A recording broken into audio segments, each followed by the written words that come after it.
welcome back to my Animal Crossing New Horizons. I'm dear darling, and shall we see what's going on on our lovely little island of Fawnhollow today, where yesterday I just talked about bug snacks for ages, and honestly I don't even think I talked about all the things I wanted to talk about, but I'm not going to do 2 episodes of talking about bug snacks in a row.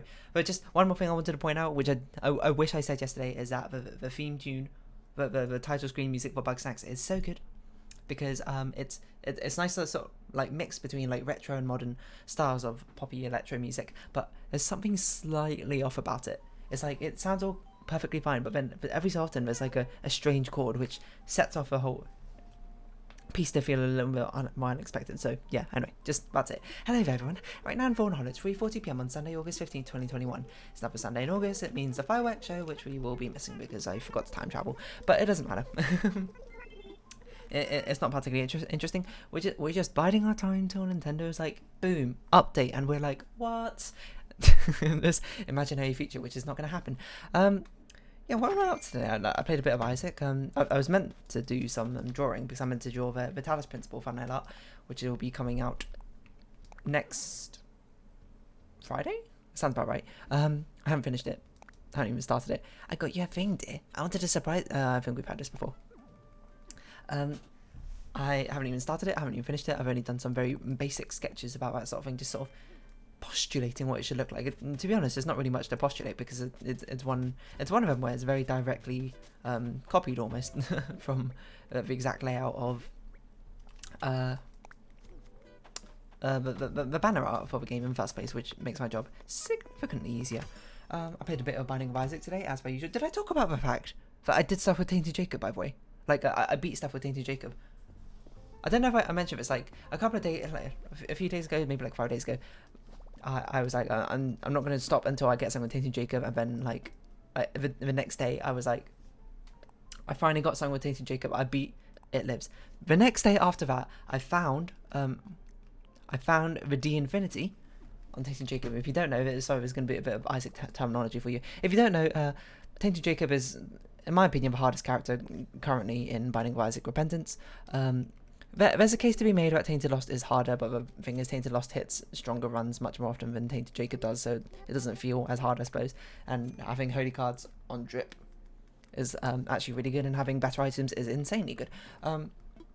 Tainted Jacob is just an incredibly hard character, and I said I was going to continuously play him until I beat something with him. I got down to like minus 60 a win streak, minus 60ish when I finally beat Mom's Heart, and then I died on Shoal, I believe. And then I played again, and on like my second floor I found the D Infinity, and that means it's a good chance of winning, and it was a good chance of winning indeed. I managed to do Mega Satan, Boss Rush, and Hush all in one. I would have done Delirium as well had I got the opportunity to, but unfortunately the Mega Satan 50/50 coin flip didn't work out for me. But that's okay, because my Genshin Impact pull for Yoimiya did instead. So what are we doing? What missions? I'm just happy about it because I was getting probably quite close to getting burnt out in Binding of Isaac by forcing myself to play this character, and the only reason I was doing it is because it was the only character I had no. If you don't know how Binding of Isaac works, there's like different bosses and different end games you can get to, and by beating them, you get a completion mark, quote, for them. And I said I had Tainted Jacob was the only character I had no completion marks on, and I felt really upset by that. So I was like, I know he's difficult, and I know I don't particularly enjoy playing him, but I'm going to keep playing him until I get something done.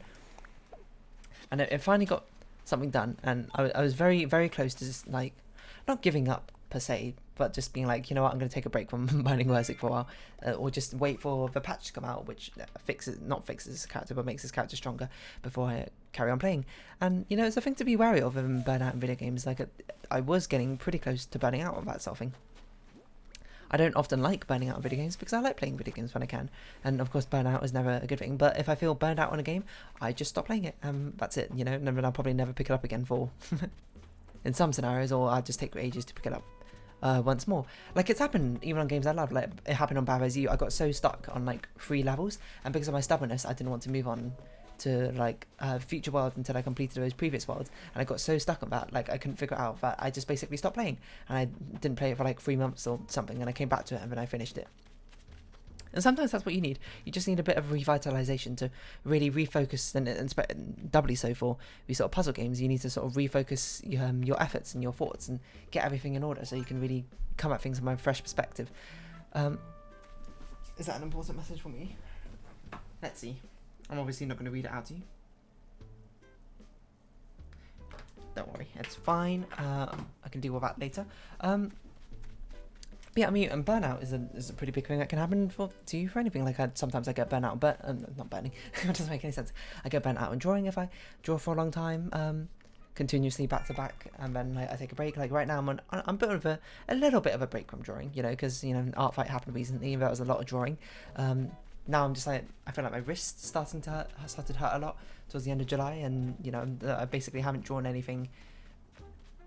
Have I drawn nothing in the past 2 weeks? I think I've drawn nothing basically for the past 2 weeks, so I'm sort of slowly going to get back into it with the thumbnail art for the Talos Principle instead. In the meantime, instead of drawing, I've just been programming or just been playing a different game or that sort of thing. And yeah, I was pretty close to getting Burnout of Isaac. And I'm just going to say this now, Binding of Isaac is a fantastic game. I think it's going to be, if you've never played it before, you should probably wait, actually. You should just play it, to be honest. But if you're someone who's played a decent amount of it, but you don't like extraordinarily difficulty, that sort of thing, maybe you should wait for the new patch to come out. If you're this weird sort of subset of being kind of stubborn, but not quite stubborn enough. Not stubborn enough to, why did I do that? Persevere to something through the bitter end to get like minus 200 streaks until you finally get an easy victory just handed to you. But stubborn enough that you want to keep going at something to get, and then if you hit the minus like 80s, you'll just be like, that's it, I'm out. And then you stop playing the game for ages. If in that specific subset, maybe you should wait until the game gets its big patch. This is a big fish. You hear that rumble? It's a Napoleon fish. Because they're going to be fixing some of, or buffing some of the weaker characters because they kind of need them. Tainted Jacob, Tainted Lazarus. I actually don't mind Tainted Lazarus all that much, to be honest, but Tainted Jacob was an absolute pain. And it's a weird thing in games because Tainted Jacob is my least favourite character, not because of his mechanic of being chased by a character the entire time. I will say it's not my favourite mechanic, but I find it interesting enough to be engaging. My problem is, currently the only way to play him is basically either you had to be an absolute god at dodging, and you had to be able to dodge things like unbelievably so and have a foresight to dodge things which would lead to basically impossible situations, especially because the game is not designed with this character in mind, or you have to basically find one of 5 specific items which nullify the challenge entirely.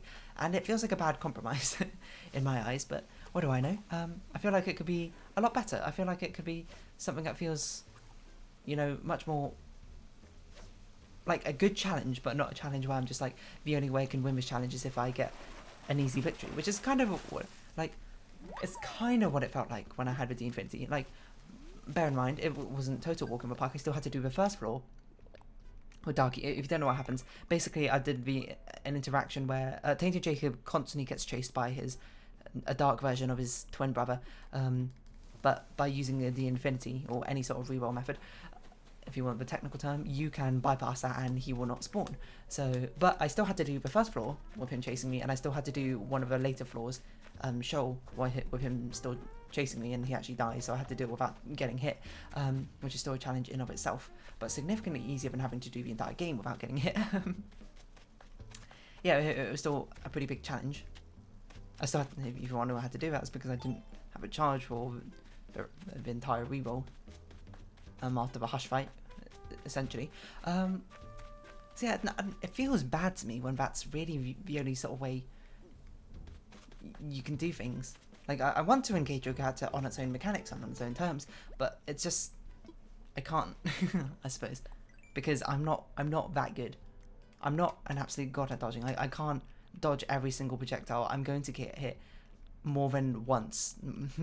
Possibly on a floor, and if I don't have a strong enough run, it's not going to be something strong enough to carry me through it. Okay, 20 weeds is what we need. 20 weeds is what we need, which is partly why it was so frustrating, I suppose, to do it, and partly why I was very close to burning out. And it happens sometimes when you play games, you get to a point, you basically hit like a metaphorical wall when you're playing, and you're just like, I can't get past this. And you really got to ask yourself about those sort of situations. Do I want to get past it, I suppose? Am I willing to put in the time that is needed to push through this sort of invisible barrier I'm trying to think which of these fish we have models for. I think those we don't. I'm willing to push through this invisible barrier and eventually like succeed in the end at the cost of perhaps my own sanity or anything like that. And a lot of the times when I was younger, the answer was maybe yes, and I've regretted it a lot of times. Like those times when I used to play League of Legends quite a lot. I used to play ranked, and I was like, why? I hit like an upper echelon of my own ability. I could not get any stronger. I could not get any better, and it was a bit frustrating. And I just kept playing to try and like climb up ranks. It's slightly different in that game because it's like, okay, but the time I'm thinking, oh, what am I doing? The time I'm thinking of, I was like actually like I just needed to get better. But there's another time where basically I just needed to play more, and it's kind of hard to be like, do I need to play more? Am I actually good enough, or is it even worth the effort? I suppose in the end is a very big question, and in retrospect, the answer was no. And that's why I've kind of taken the stance of, okay, if I'm getting annoyed with a game, I'm just going to stop playing it, you know? Like, I mean, I feel like you might just be like, oh, that's a very based sort of opinion, and I think it's a very fair opinion. Why am I going to play a game if I'm playing it to have fun, and I'm not having fun? I mean, there's something else to be said. If I'm doing it to get better at something, then yeah, by all means, I'll keep doing it, but I don't particularly care at getting, like, amazingly good at a game anymore. I kind of want to see where I'd get, like, sort of naturally with, like, very little effort put in. I want to see how good I can get, and once I reach that, I'm done, you know? You want to, if I hit that invisible wall, I'm not going to push through when it comes to a video game. I'm going to push through in other hobbies. If I hit a drawing wall, I'm going to push through that. If I hit a programming wall, I'm going to push through that. If I hit a maths wall, I'm going to push through that. If I hit a video game wall, I'm just like, you know what? I'm just going to go find something else to occupy my time with instead. There's so many games I can play out there. I don't need to do one which is feels like I'm bashing my head against the wall to try and even get better. And Isaac got very dangerously close to that, and really I should have stopped. I should have been like, okay, either I wait for the Tainted Jacob patch or I spatter in Tainted Jacob runs in between other characters. But the whole reason I want to do that is because I want to try and basically not leave all the hardest characters to the end, you know? Because, you know, that often happens when people are trying to get 100% of this game or trying to get all these completion marks and unlock everything. They end up with really difficult characters at the end, and it's just a frustrating slog to get through the entire thing. And I can't imagine what it'd be like being like, oh, I had to get 6 winning runs with this character that I absolutely hate playing. But by doing this, it's good. I don't have to worry about boss rush. I don't have to worry about Mega Satan being one of the harder ones because it's currently bugged with that character at the moment. The only thing I need to really worry about as a rather difficult thing to do is Delirium, which is, you know, I wish it would have worked out in that run, but it's okay. If I get another similar sort of run, I can just get it done.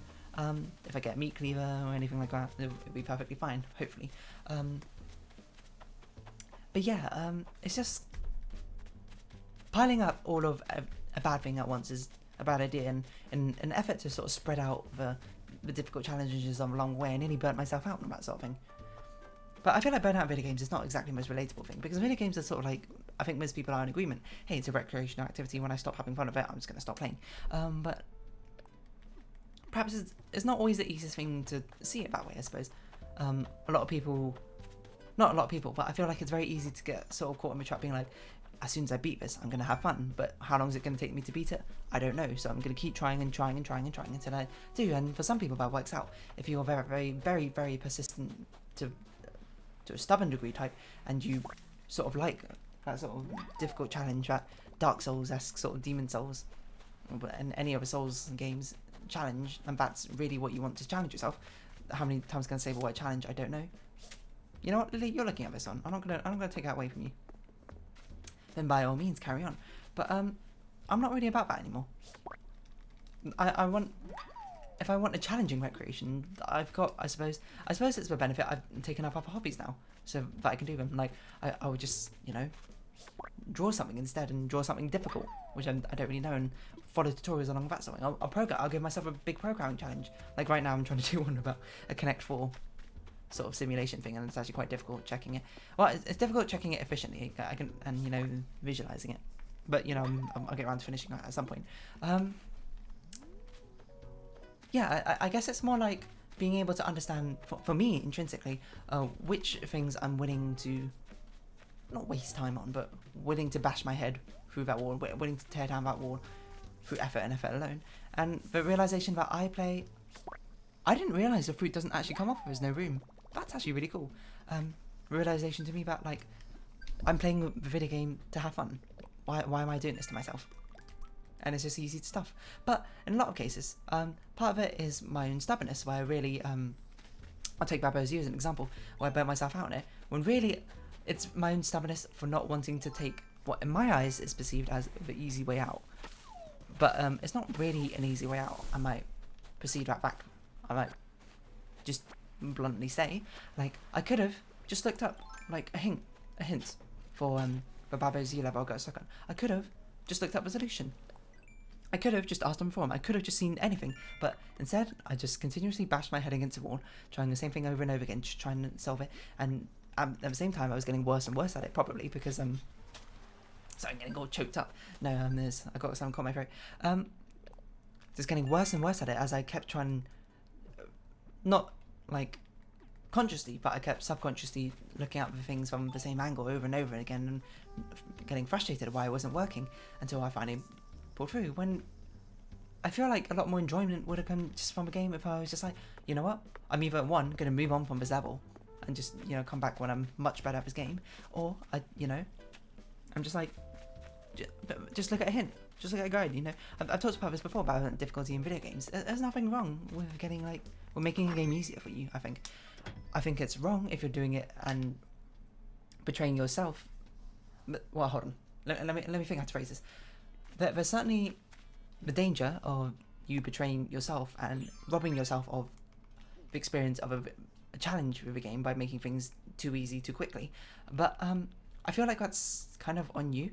Like, the designer of a video game is going to put as many sort of different things in it to try and prevent you from doing that to yourself. But it's sort of thing, it's kind of on you to realise at what point you're going to draw a line. And, it's sort of like making your own fun, I suppose. But you got to have a good sort of self-reflection and be like, is this worth it for me? Is this what I want, or is this not what I want? And I suppose a lot of the time it's actually quite difficult. So sometimes people just end up making the game far too easy for themselves far too early, and some people, like me, will just continuously bash their head against a wall trying to do something which feels almost impossible to them.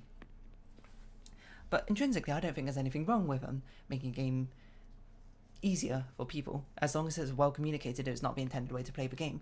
But at the end of the day, most games are kind of here for the person's enjoyment. I mean, there's some games out there which are just frustrating for a challenge or meant to make like some sort of artistic or political statement, certainly, but those aren't really the topics of what I'm trying to talk about right now. What I'm trying to talk about is the games where it's more all about, well, mostly about just having fun as well as a good challenge. And yeah, there's a huge debate about this, and if you're not into video gaming sphere, you probably weren't aware of it. There's a huge debate about like, difficulty in video games. Is it fair as like some person being like, you robbed yourself of experience of Dark Souls by like installing a mod which makes it easier? And I'm just like, what? Unless you're a video game creator or designer, why do you care how someone else plays the game? I suppose is really how it comes down to. It's not hurting you, does it? It's not like, this person made the game easier for themselves, that robs me of my experience. No, it's got nothing to do with you. Who cares?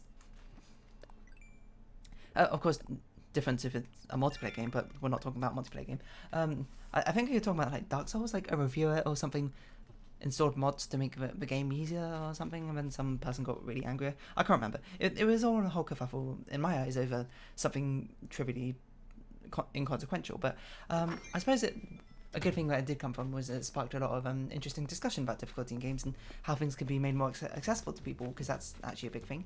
A lot of times people just imagine, it's just someone trying to make the game easier because they're like a baby or something, they can't handle it being tough. And it's like, there's a lot of different reasons people can make it easier. Like one big one, accessibility reasons. Sometimes some people just physically can't interface the game the same way you might be able to.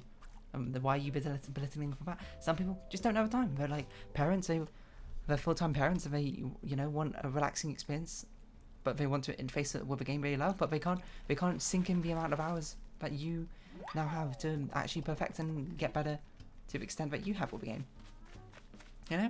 It's a false sort of judgmental, and I suppose it's a false sort of straw man argument, and I suppose I'm doing the same sort of thing here, which is kind of hypocritical of me. So yeah, most people aren't like that. Most people I think kind of just don't care really. I I feel like that's a good rule of thumb. Most people are quite apathetic to most things, you know.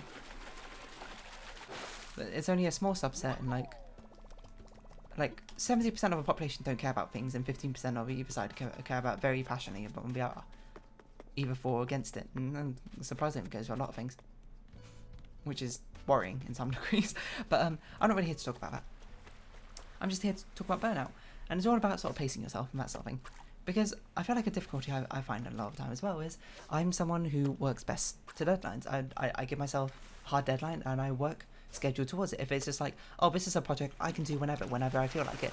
I feel like, you know, I work best under diligent, hello, another Napoleon fish. I work best under diligent, consistent work rather than spur of the moment, just like motivations. So if I'm just like, oh, you know, I'll finish this drawing by whenever, it's sort of just like, oh, you know, I'll never get it done. But if I'm like, oh, I should try and get this drawing done by, so I can post it or something like next Tuesday or something, I'll get it done, you know. And I'll pace myself and I'll be like, okay, I need to get this much done by then. I need to get this much done by then. That's why it works well for thumbnail arts, especially when, it's why I record so far in advance, one, so I can get like a nice sort of backlog going, but also, if I need to start a new series, I can be like, oh, when do I need to get this thumbnail art done? I didn't mean to shake this, but it doesn't really matter. No, that's even worse. I hate the implication of custom paths in this game. Why can you just so easily rub them away? Just like that. I don't want to rub them away. Alright, enough complaining about the interface of this game. Yeah, so it can lead to burnout if you know you set yourself a sort of schedule or timeline which is far too fast than what you really should be doing. You really got to sort of pace yourself. You know what we should do? We should have downloaded the path which didn't have these mushroom variants on, so we can sort of change them up a little bit. What are these ones called?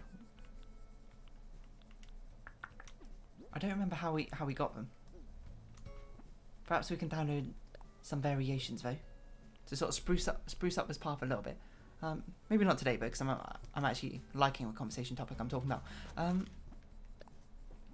Yeah, Bennett, and I feel like it's different for a lot of people. You know, not everyone wants to work. So some other people just sort of work on the spur of the moment. That's something like big rush of motivation. They'll commit themselves fully to it. But you know, it's sort of just like managing. I'm not going to say one style is more prone to burnout than the other because I have no idea.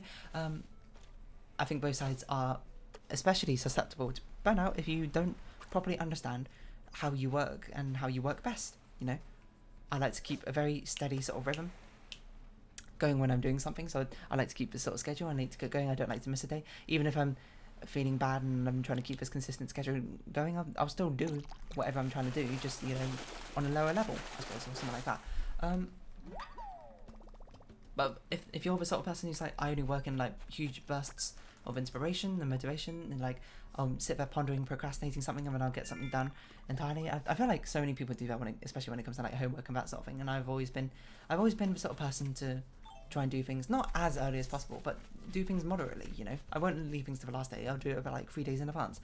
Not to say there haven't been things I've done at the last minute. Like sometimes I'll be like, oh, you know, I really want to play this game today, and I know I can do this maths homework within like the next. I can do this very quickly, so I can afford to leave this for the last day or whatever, and it'll be fine. So not to say I haven't left things for like last minute, and I'm not going to say I paid a price. I suppose I paid a sleep debt, if anything. I can't think of something where I just completely failed to turn in a project, or I completely missed a deadline or anything like that. Because for some reason I just work really well towards deadlines. I can keep consistent, like build up and rhythms going and consistently work towards something, and it's a good sort of diligent thing to have, I suppose. It's just the lack of deadlines is sort of what makes it so wishy-washy for me, and not the Pokemon. Which I'm not going to say it's like contrary to how most people are, but it definitely was contrary to, I feel like, how most, especially people in secondary school or in high school, work towards. I feel like the amount of people I hear who just leave like homework last minute. I'm sure it's not like, oh, you know what I want to do? I want to leave it last minute. I get it. You know, the procrastination being like, it takes a lot to get started, and work being like, oh, you know, I've got this essay to write, but I don't really understand it, or I find it difficult. It gets hard to start with that sort of thing. It leads to you putting it off, and it leads to you just being like, oh no, it's the day before, I got to throw something together for it. which I totally get. Like, I've done it before in some things, and it's always something I find difficult. It's always like, oh, I got to write an essay about this sort of thing, but I don't quite understand it.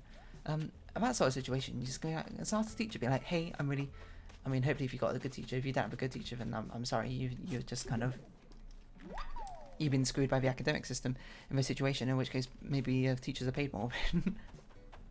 Maybe more incentive.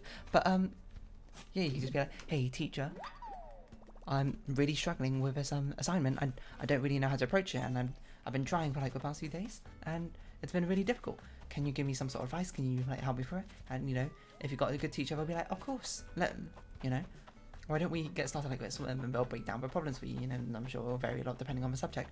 And this is just like, I know my audience, I know not a lot, too much of my audience is certainly of like that sort of teenage age or kid to teenage, like I know anywhere from like 8 to 18, I suppose. But this is my sort of message to you. Ask for help. Ask your teachers for help, especially if you're struggling with that sort of thing. You know, everyone learns at their own different paces. I myself, I suppose, you know, I had the fortunate thing of being like I was pretty good academically, so I didn't have to ask too much help. But it just meant that when I actually was truly stuck on something and I didn't know how to approach something, I would stubbornly just try and bash my head through it and then sort of, you know, burn myself out on it. Rather than, you know, reaching out for help, being like, how can I approach this? How can I make it easier? It's fine to ask for help. It's basically what it comes down to. So yeah, and pace yourself. You know, don't leave things last minute. Set up a schedule for you. Diligence is better than flimsy motivation, is really how the saying goes. It's not really a saying, but, you know, I think it rings pretty true. People are just like, oh, you know, I'm going to get started when I feel like it, when the moment's right. Nah, forget that. Start now. Start now and continue doing it every day for whatever, you know, whatever you want to do. You want to learn how to play the saxophone? Don't be like, oh, I'll wait till I have more time, I'll wait till whatever. Because a lot of time, I'm not going to say I know your lifestyle or anything. You might be excusing yourself. When ready, you should just be like, alright, I'm just going to give it a shot now. Along with that sort of thing. I myself, definitely am not like, I suppose I should practice what I preach. I'm sure it's a bit hypocritical for me to sort of sit here so easily be like, oh, just do it, you know. It's not easy, you know. It's not at all. Get out of it, Peaches. I don't want you in here. Get out, leave right now. It's the end of you and me. I guess we'll solve this one. We'll solve easy. We only need 2 fossils at each point, probably. So yeah, be diligent and be cool, be awesome. I think we'll sort of just round this episode up here, and I've kind of reached the natural ending point of what I wanted to talk about, and yeah, that's kind of it. We're about 28 minutes, so yeah, I don't know. Don't burn yourself out. Pace yourself. Understand how you work. That's my generic life advice, which is probably quite rich coming from someone who's 23, nearly 24, I suppose. That's not really how things work, and I only know so little anyway. So, yeah, I don't know. If you have been watching, thank you very much. It's been Animal Crossing New Horizons. I've been Diddarding. Likes, comments, subscription, shares are greatly appreciated. Join me Diddarding Discord, follow me on Twitter down below. Hope we can see each other again. But now it's farewell. So until next time, bye bye for now.